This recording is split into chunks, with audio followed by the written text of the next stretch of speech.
আসসালামু আলাইকুম প্রিয় শিক্ষার্থী, আজকে আমি তোমাদের জন্য চতুর্থ শ্রেণীর বিষয় বাংলা আমার বাংলা বই থেকে পার্ট 2 পালকির গান অনুশীলন করব। পালকির গান সত্যেন্দ্রনাথ দত্ত। পালকি চলে গগনতলে আগুন জ্বলে, স্তব্ধ ঘায়ে আদুল গায়ে যাচ্ছে কারা রুদ্রে সারা।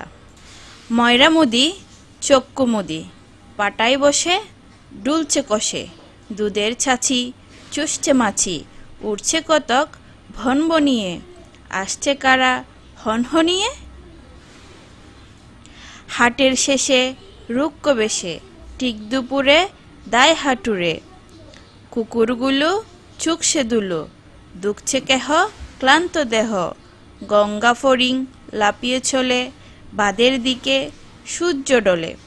পালকি চলে রে অঙ্গ ঢলে রে, আর দেরি কত আরো কত দূর। তোমরা পালকির গানটা সুন্দর করে মুখস্থ করবে। এখানে শব্দার্থগুলো ভালোভাবে দেখবে যাতে কোনো শূন্যস্থান দেয়, তাহলে তোমরা পারো মতো। অনুশীলনী জেনে নি। পালকির বেহারারা পালকি কাঁধে নিয়ে এক জায়গা থেকে অন্য জায়গায় যান। চলার পথে পা মেলাতে তারা তালে তালে গান গাইছেন। এই গানের কথায় গ্রাম বাংলার চলমান জীবনের ছবি ফুটে উঠেছে। এবার আমরা শব্দগুলো পাঠ থেকে খুঁজে বের করি, অর্থ বলি। গগন,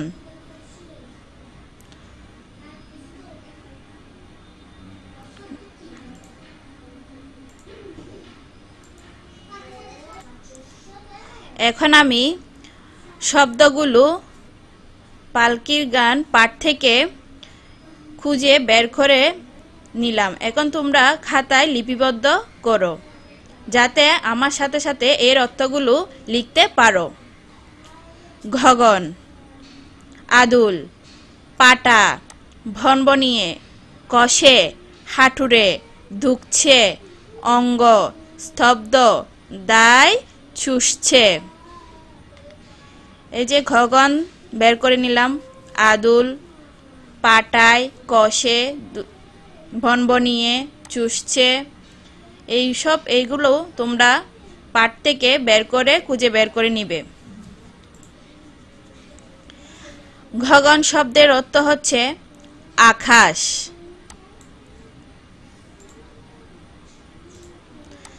আদুল শব্দের অর্থ হচ্ছে খালি গায়ে বা জামা কাপড় ছাড়া। পাটা, পাটা শব্দের অর্থ হচ্ছে তক্তা। ভনবনিয়ে শব্দের অর্থ বনবন শব্দ করে।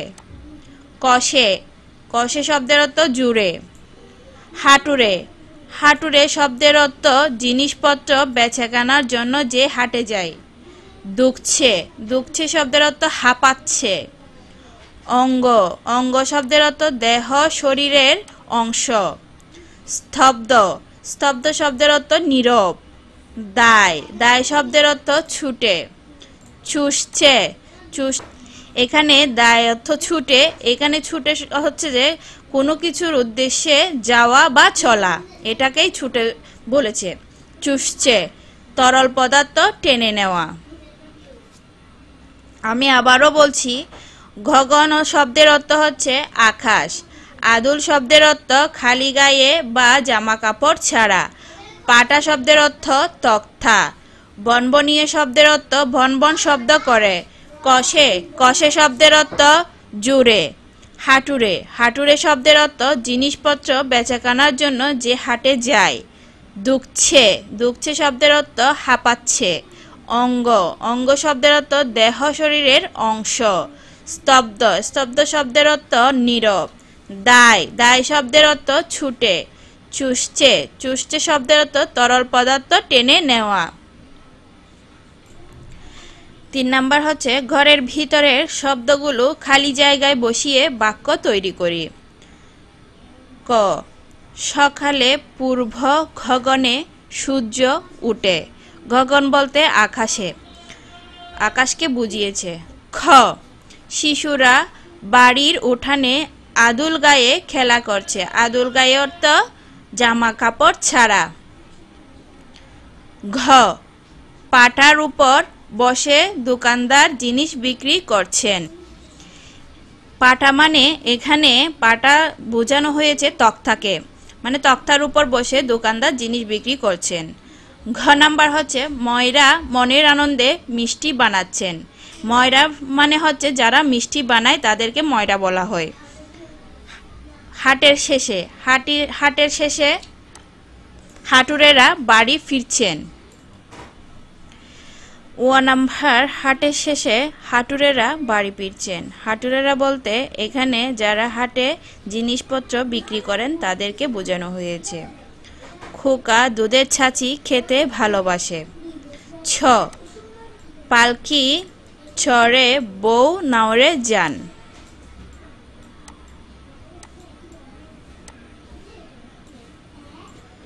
পালকি চড়ে বউ নাওরে যান। তোমরা ভালো করে দেখে নাও এবং খাতার মধ্যে লিপিবদ্ধ করে নাও। সকালে পূর্ব গগনে সূর্য উঠে। শিশুরা বাড়ির উঠানে আদুল গায়ে খেলা করছে। পাটার উপর বসে দোকানদার জিনিস বিক্রি করছেন। ময়রা মনের আনন্দে জিনিস বানাচ্ছেন। হাটের শেষে হাটুরেরা বাড়ি ফিরছেন। খোকা দুধের ছাঁচি খেতে ভালোবাসে। পালকি চড়ে বউ নাওরে যান। চলো এবার আমরা যুক্তবর্ণগুলো দেখি। যুক্তবর্ণ দিয়ে গঠিত শব্দগুলো পড়ি ও লিখি। স্তব্ধ, দন্ত সৈত, দন্ত স যুগ ত। বৈধ, দন্ত এটা দিয়ে একটা শব্দ হবে, গঠিত হবে। এটা দিয়ে গঠিত শব্দগুলো হলো যেমন ব্যস্ত, সস্তা, রাস্তা,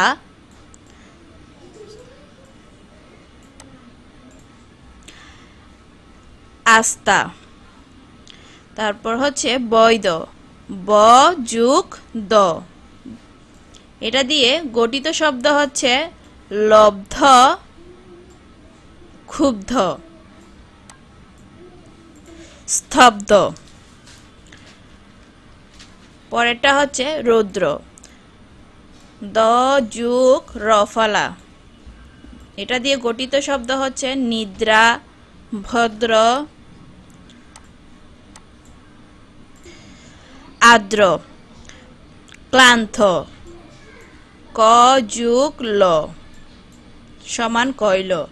এটা দিয়ে গঠিত শব্দ হবে যে ক্লাস, ক্লেশ, ক্লান্তি। দন্ত নয়থ, দন্ত ন যুগ ত। এটা দিয়ে গঠিত শব্দ হবে শান্ত, পান্থা, জ্যান্ত। জ্যান্ত মানে এখানে জীবিতকে বোঝানো হয়েছে। আমি আবারও বলি, তোমরা সঠিকভাবে খাতায় লিপিবদ্ধ করো। স্তব্ধ, দন্ত সৈত, দন্তাস যুক্ত। যেমন গঠিত শব্দ হবে ব্যস্ত, সস্তা, রাস্তা, আস্তা। বৈধ, ব যুগ দ। যেমন লব্ধ, ক্ষুব্ধ, স্তব্ধ। রৌদ্র, দ যুগ রফলা। যেমন নিদ্রা, ভদ্র, আর্দ্র। ক্লান্ত, ক যুগ ল। যেমন ক্লাস, ক্লেশ, ক্লান্তি। দন্ত নয়ত, দন্ত ন যুক্ত। যেমন শান্ত, পান্তা, জ্যান্ত। শব্দগুলো লেখার সময় তোমরা বানানের দিকে খেয়াল করবে। নিচের শব্দগুলো দেখি এ ধরনের আরো কয়েকটি শব্দ লিখি। ক শন শন, খ হন হন, গ পিলপিল, ঘ খিলকিল, ও জমজম, ছ ফনফন। এরকম শব্দগুলো লিখতে হবে। তোমরা আমার সাথে সাথে খাতার মধ্যে লিপিবদ্ধ করো। আমি আবারও বলছি, ক শন শন, খ হন হন, গ পিলপিল, ঘ কিলকিল, ও জমজম, ছ পনপন। 6 নং প্রশ্নের উত্তর। প্রশ্নগুলোর উত্তর বলি ও লিখি। ক দুপুরের রোদে পালকির বেহারাদের কি অবস্থা হয়েছে? উত্তর, দুপুরের রোদে পালকির বেহারাদের অবস্থা খুব খারাপ হয়েছে। প্রচণ্ড গরমে তারা শরীর উদ্দাম করে ফেলেছে। পথ চলতে চলতে তারা অতিশয় ক্লান্ত হয়ে পড়েছে। মনে হচ্ছে এ বুঝি ডলে পড়বে। তাদের গা দিয়ে ঘাম ঝরছে। পাটায় বসে ময়রা কি করছে? পাটায় অর্থাৎ তক্তার তৈরি পিঁড়িতে বসে ময়রা চোখ বুজে ঝিমুচ্ছে। হাঁটুরে কোথায় যাচ্ছে? হাঁটুরে কেনাবেচা শেষ করে রুক্ষ বেশে হনহন করে বাড়ির দিকে যাচ্ছে। কুকুরগুলো দুঃখছে কেন? দুপুরের প্রচণ্ড রোদে কুকুরগুলো ক্লান্ত শ্রান্ত হয়ে পড়েছে। তাই পানির অভাবে প্রচণ্ড পিপাসায় এগুলো দুঃখছে। তোমরা এখানে পাঠের সাথে মিলিয়ে প্রশ্নগুলোর উত্তর দিতে পারো। যেমন কুকুরগুলো দুঃখছে, দুঃখছে শব্দের অর্থ হচ্ছে ক্লান্ত হয়ে পড়েছে। তাই তোমরা যদি দুঃখছে শব্দের অর্থ বুঝো, তাহলে তোমরা পাঠ থেকে বের করে নিজেরাই উত্তর বের করতে পারবে, খুঁজে লিখতে পারবে।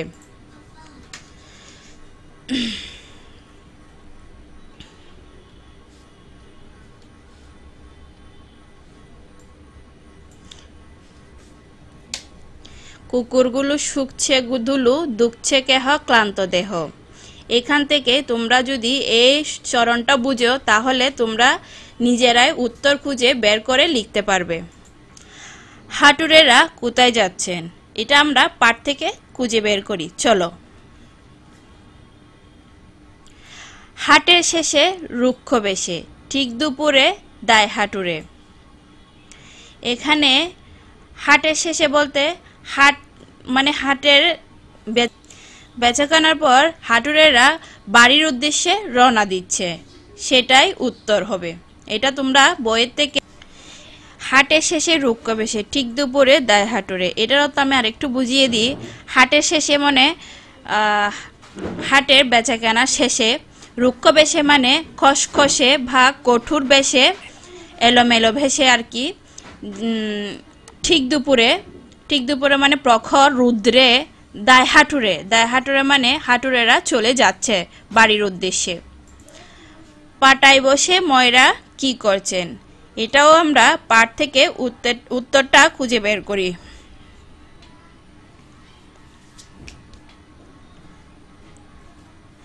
ময়রা মুদি চক্ষু মুদি, পাটায় বসে ডুলছে কষে। এখানে ময়রা মুদি অর্থ হচ্ছে, ময়রা মানে যারা মিষ্টি তৈরি করে তাদেরকে ময়রা বোঝানো হয়। ময়রা মুদি চক্ষু মুদি, চক্ষু মুদি বলতে চোখ ঝিমুচ্ছে, চোখ বুঝে ঝিমুচ্ছে। পাটায় বসে, পাটায় বসে বলতে তক্তায় বসে। ডুলছে কষে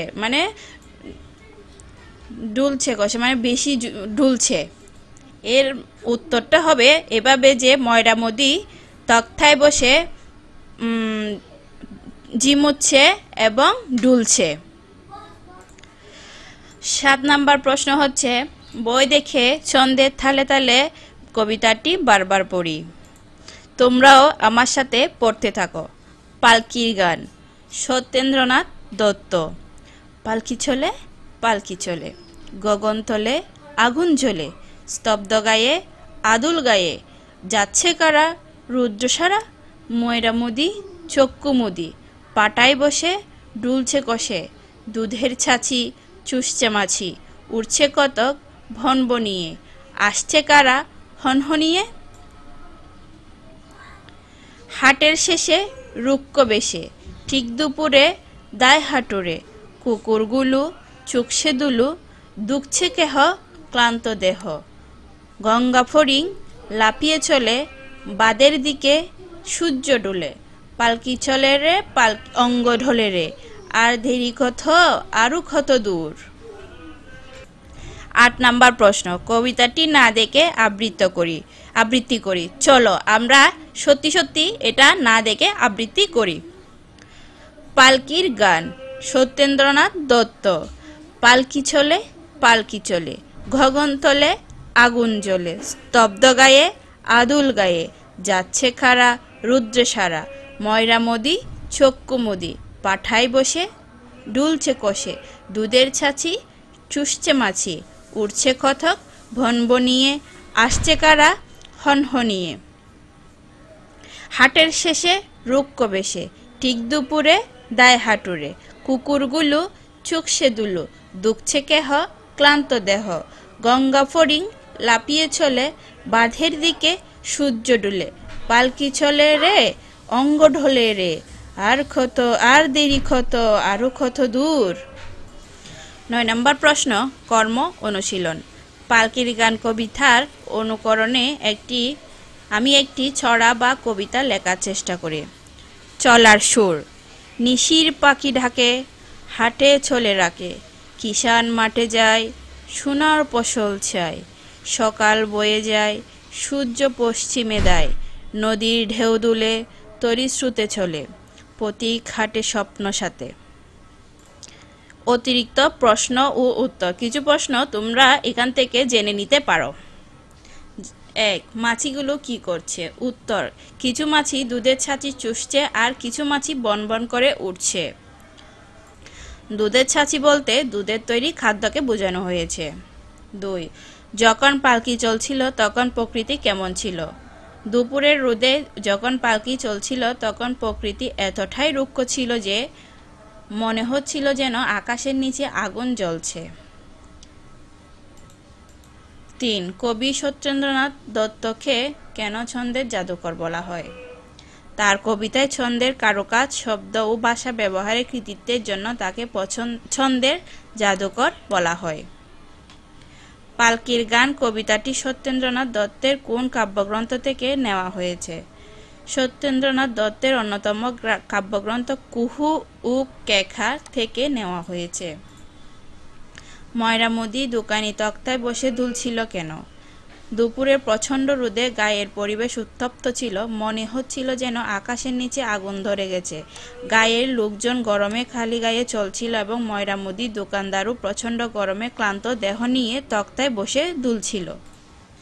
স্তব্ধ গা বলতে কি বোঝায়? এখানে স্তব্ধ বলতে নীরব পরিবেশ, গা বলতে গ্রামকে বোঝানো হয়েছে। শব্দহীন গ্রাম হলো স্তব্ধ গা। পালকি চাল করা ঘাড়ে পালকি নিয়ে দূর দূরান্তে ছুটে পালকি চালকরা ঘাড়ে পালকি নিয়ে দূর দূরান্তে ছুটে চলে। সারা শব্দহীন গ্রামের মধ্যে দিয়ে খালি গায়ে ছুটে চলে বেহারার দল। নিচের শব্দগুলো দিয়ে বাক্য রচনা করো। আগুন, বেহারা, পালকি চুকছে ক্লান্ত। আগুন, বেহারা, পালকি শুকছে ক্লান্ত। আগুন, চুলায় আগুন জ্বলছে। বেহারারা হনহন করে হাঁটছে। পালকি, নতুন বউ পালকি চড়ে যায়। শুকছে, কুকুরটি মাটিতে কি যেন শুকছে। ক্লান্ত, বাবা ক্লান্ত দেহে বাড়ি ফিরলেন। একটু করে আমরা কবি পরিচিতিটি জেনে নিই। কবি পরিচিতি। কলকাতার কাছে নিমথা গ্রামে 1882 খ্রিস্টাব্দে 11 ফেব্রুয়ারি কবি সত্যেন্দ্রনাথ দত্ত জন্মগ্রহণ করেন। তার কবিতায় ছন্দের ধুলা ও শব্দের ঝংকার খুব ভালো লাগে। তাকে ছন্দের জাদুকর বলা হয়। তার বিখ্যাত গ্রন্থগুলোর মধ্যে কুহু ও কেকা, অব্র, আবির, হসন্তিকা উল্লেখযোগ্য।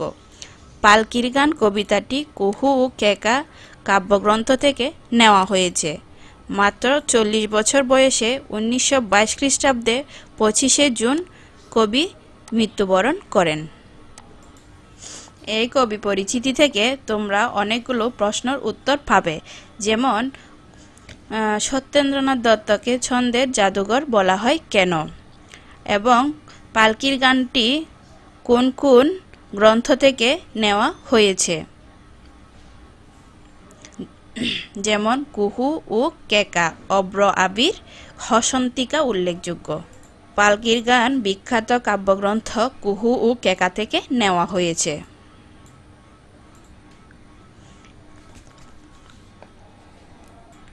তোমরা একটা কাজ করবে, তোমরা প্রত্যেকটা কবি ও লেখকের পরিচিতি ভালো করে পড়বে, যাতে তোমরা এখান থেকে অনেক প্রশ্ন আসে, এগুলার নিমিষে উত্তর দিয়ে দিতে পারো। প্রিয় শিক্ষার্থী বন্ধুরা, তোমরা এতক্ষণ পর্যন্ত দেখতে পেরেছ আমরা একসাথে যা যা এই পাঠ থেকে অনুশীলন করেছি তোমরা ভালোভাবে অনুধাবন করতে পেরেছ। এবং তোমাদের যদি আমার এই ভিডিওটি ভালো লাগে তাহলে না টেনে সম্পূর্ণ ভিডিওটি দেখে তারপর বোঝার এবং করার চেষ্টা করবে এবং তোমাদের বন্ধুদের সাথে শেয়ার করবে, যাতে তোমার বন্ধুরাও এসব সহজে উত্তর দিতে পারে, তারাও যাতে শেখার সুযোগটি পায়। কারণ আমাদের এই চ্যানেলটি অনলাইন ইনস্টিটিউট থেকে আমাদের চ্যানেল থেকে অনেকে দেশ বিদেশ এবং দূর দূরান্ত থেকে আমাদের ভিডিওটি দেখছে এবং শিখছে। কারণ তোমরা দেখতে পাচ্ছ আমাদের চ্যানেলে ইতিমধ্যে অনেকগুলো সাবস্ক্রাইবার এবং ভিউ হয়েছে, যাতে সবাই এগুলো দেখতে পারে। তোমরা আরও বেশি বেশি সাবস্ক্রাইব করবে এবং আমাদের পাশে থাকবে। আর তাই যারা এখনো সাবস্ক্রাইব করো নাই তারা সাবস্ক্রাইব করে রাখতে পারো।